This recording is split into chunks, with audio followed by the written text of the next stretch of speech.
Hi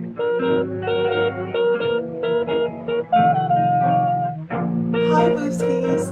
So it's been about 3.5 months since I posted a video, and there are a couple reasons for that. One, I've been working on other projects and I really wanted to focus on that.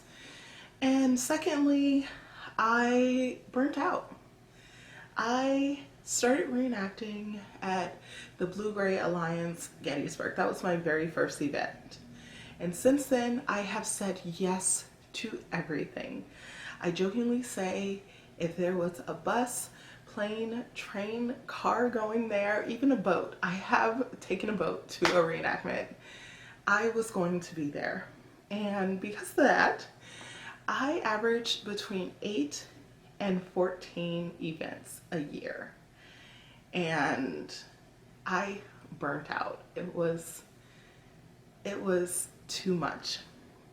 So I decided to take a complete break from living history, reenacting, costume interpreting, because I do go to sites and I do living history interpretation at historical sites. But I did continue to do just going and doing some lectures.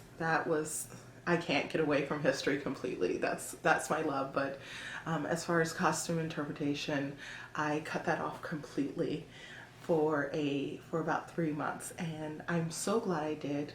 I replenished my batteries, and I learned some things so that it didn't happen in the future, and I think that's very important. I decided to write a letter to new Black reenactors, also young Black reenactors. So Hugh and Noah, this is also for you guys.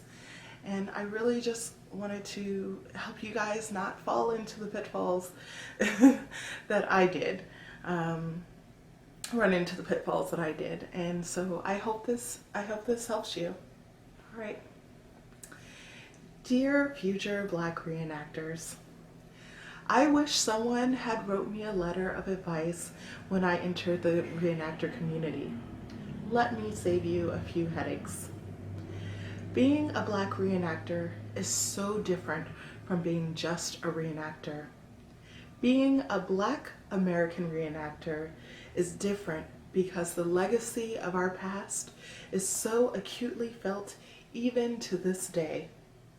Something they don't tell you when you become a Black American living historian, reenactor, or costume interpreter is that some people will be very angry at you for portraying this impression. They see you as a contradiction to everything they have ever been taught about their history. Some people will see you as an enemy to the way they see the world, and for that, they will be extremely angry at you.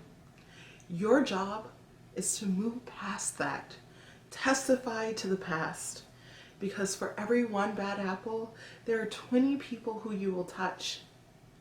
Your ego will be stroked. Do not let the praise or attention go to your head, because it will poison the impact of your impression. Continue to improve your impression, no matter how many people tell you you look great. You will receive many generous gifts from many different people. Cherish them and keep a list of every one of them. Send out thank you cards. Be sure to know the true gift, the true cost of a gift though. That is very important. There will be times that at the exact same moment you will be both completely alone and at the center of attention. I've never felt that way at any other time except at reenactments. Before you leave for every event, ask yourself, why am I doing this? What are my goals for this event? What are my limits? Because people will have all these reasons for you to be there, and it will make you forget your own goals. Remember your goals for every event. Communicate your limits with people you will interact with before events. What are words that are not tolerable? And what are interactions that are unacceptable?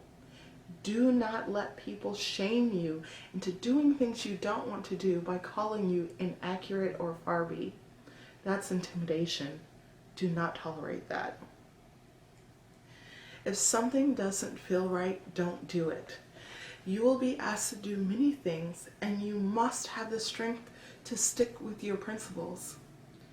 I cannot decide for you what these principles are, but it's important you know that as a member of a very small minority within a small community, your actions hold weight. There are cameras everywhere, and some of my photos have gone viral. I can proudly claim every single one of them. Make sure you can as well. If someone asks you to do something that gives you pause, remember that most people have ulterior motives. Whether they be noble or otherwise is for you to decide. As a Black American reenactor, I believe you should always go into situations well researched, if not with the best research impression there. This is how I personally work when doing living histories in which I'm working directly with the public. You, more than anyone else there, will get challenged on your research, so be prepared to back up your words with primary sources. Do not fall into modern political trap. Always try to keep conversations firmly rooted in history. You are testifying. Testify with facts grounded in multiple sources of primary resources. Remember to take care of yourself. If your center of interest is slavery, take a break from research frequently. Most people are drained after reading just one book on the subject. We tend to read interview after interview and narrative after narrative. That type of schedule will impact you. Be careful. So, welcome to the community, my fellow Black reenactor. Remember, you're not alone. There aren't many of us, but we're growing in numbers. DM me on Twitter if you have any questions or if you need support. My Twitter is down below. Remember to subscribe and like us. The way you wear your hair.